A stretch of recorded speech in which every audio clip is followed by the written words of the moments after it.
Assalamualaikum warahmatullahi wabarakatuh. Sebelumnya perkenalkan, nama saya Ramadan Pratama Putra, kelas 4A Teknik Informatika, NPM 2010-55-2010-12. Pada kesempatan kali ini saya akan mempresentasikan mengenai mata pelajaran hardware dasar. Yang pertama, sejarah komputer. Komputer adalah alat yang digunakan untuk mengolah data menurut prosedur yang telah dirumuskan. Kata komputer pada awalnya dipergunakan untuk menggambarkan orang yang pekerjaannya melakukan perhitungan aritmatika dengan atau tanpa alat bantu. Tapi arti kata ini kemudian dipindahkan kepada mesin itu sendiri. Nah, ternyata pada tahun 1946 terdapat ENIAC, Electronic Numerical Integrator and Computer, salah satu komputer digital elektronik pertama di dunia. Alat ini digunakan untuk kalkulasi bagaimana arah bom atau roket yang dilemparkan dapat mengenai target dengan cepat dan tepat. Seperti bisa dilihat di gambar di atas ini, yaitu komputer adalah perempuan dan pekerjaan dinamakan sebagai komputer. Lalu bagaimana perkembangan dari komputer itu sendiri? Mari kita lihat di slide berikutnya. Yang pertama, ada namanya komputer analog. Komputer analog modern pertama adalah mesin prediksi pasang surut ditemukan oleh Sir William Thomson, kemudian menjadi Lord Kelvin pada tahun 1872, digunakan sebagai penganalisa diferensial komputer analog mekanis yang dirancang untuk menyelesaikan persamaan diferensial dengan integrasi menggunakan mekanisme roda dan cakram. Yang kedua, komputer pertama. Charles Babbage yang dianggap sebagai bapak komputer membuat konsep menemukan komputer mekanik pertama di abad ke-19. Masukkan program dan data harus diberikan ke mesin melalui kartu berlubang. Metode yang digunakan pada saat itu untuk mengarahkan alat tenun mekanis. Untuk outputnya yaitu berupa cetakan, gambar, kurva, dan bunyi bel. Mesin ini berfungsi untuk menggabungkan unit logika aritmatika dan memori terintegrasi, menjadikannya desain pertama untuk komputer serbaguna yang dapat digunakan sebagai Turing lengkap. Lalu, komputer generasi pertama adalah Colossus, seperangkat komputer yang dikembangkan oleh pemecah kode Inggris pada tahun 1940 sampai 1999. Dr. John Macaulay dan Presper Arquette menggunakan katup Thermionok, tabung vakum untuk melakukan operasi boolean dan perhitungan. Colossus dengan demikian dianggap sebagai komputer digital elektronik pertama di dunia yang dapat diprogram, meskipun diprogram oleh saklar dan colokan dan bukan oleh program yang disimpan.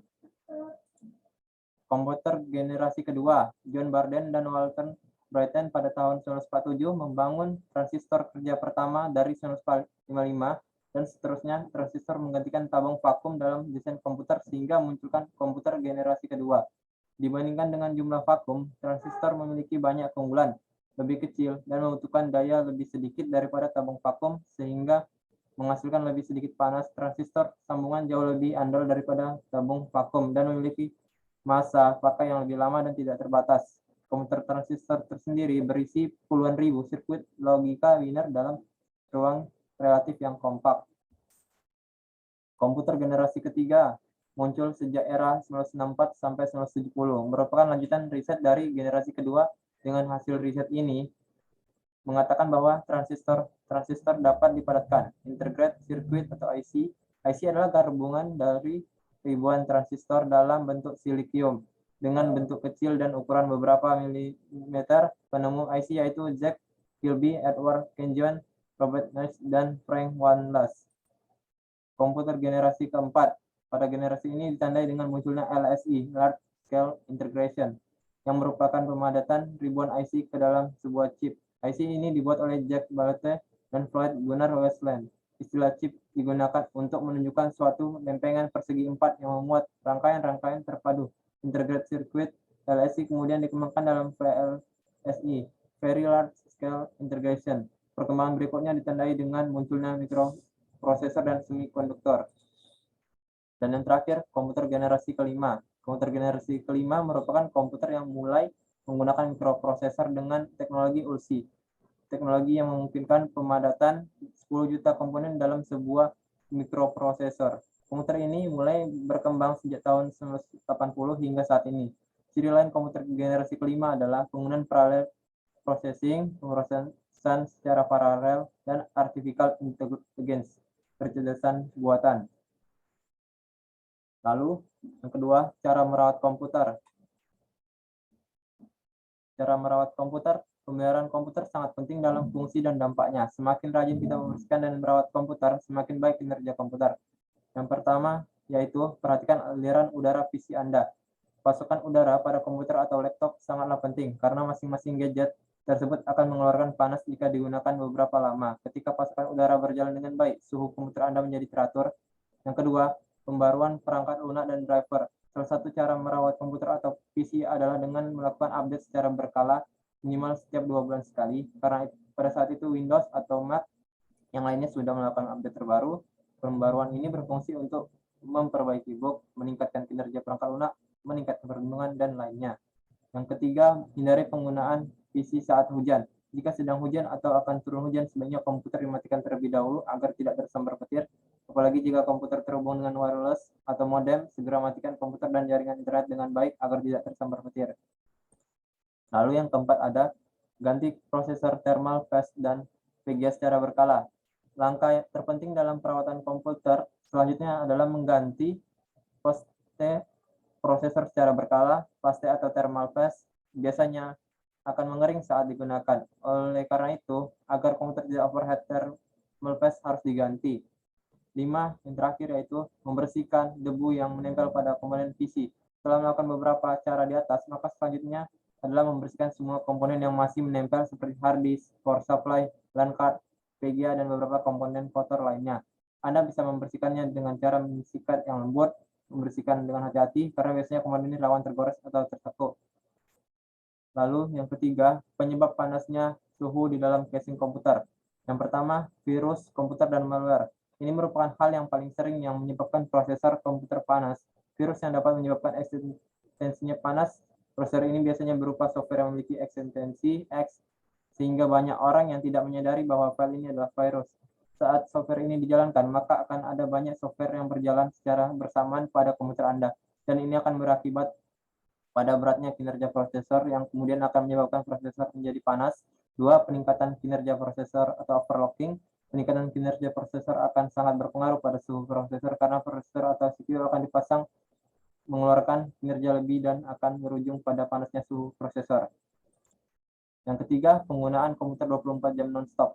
Ini juga menyebabkan prosesor komputer panas, namun yang menyebabkan prosesor panas ini ialah penggunaan aplikasi berat selama 24 jam tanpa henti. Ini benar-benar beresiko membuat prosesor komputer panas.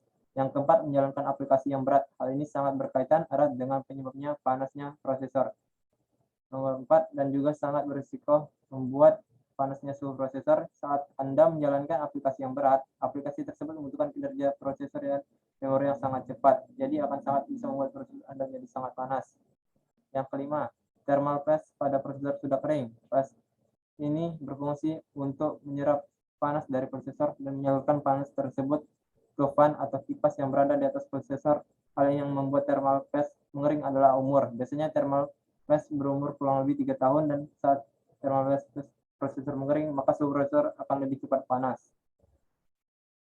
Contoh kasus kerusakan komputer. Komputer menjadi salah satu perangkat elektronik yang tidak bisa diabaikan. Sudah tahulah apa saja manfaat dari komputer ini. Apapun profesi Anda, yakinlah membutuhkan komputer atau PC. Untuk yang sering menggunakan pasti pernah mengalaminya. Soalnya persoalan yang sangat sering terjadi atau tidak sengaja. Yang pertama yaitu layar biru. Bisa dilihat di gambar berikut ini. Ini adalah kasus ketika Microsoft Windows tiba-tiba berhenti. Umumnya kasus ini menunjukkan sebuah permasalahan serius yang ada di laptopmu. Entah itu datang dari hardware-nya atau software-nya. Umumnya akan ada kode error untuk mengetahui permasalahan terjadi. Cara mengatasinya dengan cara merestart, namun tidak menyelesaikan masalahnya. Lebih baik kamu menulis ulang kode-kode error tersebut lalu mencarinya di Google. Yang kedua, missing DLL files atau DLL error. Bisa dilihat seperti gambar sini. Ini ada file name-nya X, system error. Ini adalah salah satu kasus di mana komputer memiliki data yang korup. Kasus ini membuat kamu tidak bisa menjalankan aplikasi-aplikasi tertentu, namun terdapat juga aplikasi yang tetap bisa dijalankan walaupun tetap tertulis adanya DLL yang hilang. Cara mengatasi yang terbaik adalah dengan menggunakan fitur sistem file checker. Dengan men-scan lewat sistem file checker, kamu akan mengetahui apa yang hilang serta oleh fitur tersebut diganti dengan cara memperbaikinya. Yang ketiga, aplikasi berjalan lambat. Ada banyak hal yang mempengaruhi hal ini, tapi yang paling umum dikarenakan komputer yang tidak kuat untuk mengolah kekuatan dan memori. Hal ini bisa dikarenakan RAM yang kecil, hardware yang penuh, ataupun aplikasi yang berat seperti Google Chrome. Cara mengatasinya, ketahuilah terlebih dahulu apa yang menjadi masalah. Apakah itu karena masalah RAM atau lainnya? Jika masalah RAM, maka kamu perlu mencari RAM yang lebih baik. Jika itu masalah aplikasi yang berat, kamu bisa membuka Windows Text Manager dengan menekan Ctrl Alt Delete. Cek tabulasi prosesor, lalu matikan aplikasi yang sekiranya terlalu berat dengan klik kanan aplikasi tersebut dan pilih End Processor. Itu selanjutnya cara mengatasi WiFi yang tidak bisa disambungkan. 1. Restart router atau modem merupakan perangkat keras yang berfungsi untuk menyebarkan koneksi internet ke berbagai gadget melalui jaringan nirkabel yang bernama WiFi. Anda bisa mencoba untuk menyalakan kembali atau restart router. Caranya, matikan router Anda dengan menekan tombol power yang biasanya berwarna hitam dan berada di bagian punggung perangkat. Setelah itu, tunggu beberapa saat, kurang lebih 30 detik, lalu tekan tombol tersebut untuk menyalakan router. Yang kedua, apabila sudah melakukan cara di atas tapi WiFi tetap tidak ada koneksi internet, Anda bisa mencoba dengan cara melakukan reboot atau memulai kembali pada router atau modem.